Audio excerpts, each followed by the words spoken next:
ঐতিহ্যটাই যেন এখন শেষ সম্বল ধানমন্ডির জায়ান্টদের। একের পর এক ম্যাচ হারে হতাশ আবাহনীর কোচ জর্জ কোটান।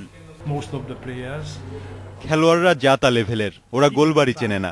ওদের জন্য বিশাল একটা গোল পোস্ট দেয়া দরকার, তাহলে যদি জাল চেনে। ওরা শুধু বল নিয়ে দৌড়াতেই পারে, গোলমুখে গেলে বল মেরে দেয় বাইরে। আকাশী নীল শিবিরে রয়েছে বাংলাদেশ জাতীয় দলের বেশ কজন খেলোয়াড়। অধিকাংশ ম্যাচেই তাদের বসে থাকতে হচ্ছে সাইড বেঞ্চে। যারা আন্তর্জাতিক ম্যাচে বাংলাদেশ দলের ফ্রন্ট লাইনে খেলেন, তারাই ক্লাব ম্যাচে থাকতে পারছেন না মূল একাদশে। এই ধরনের খেলোয়াড়দের নিয়ে শিরোপা জেতা সম্ভব না। ম্যাচে কাকে নামাবো?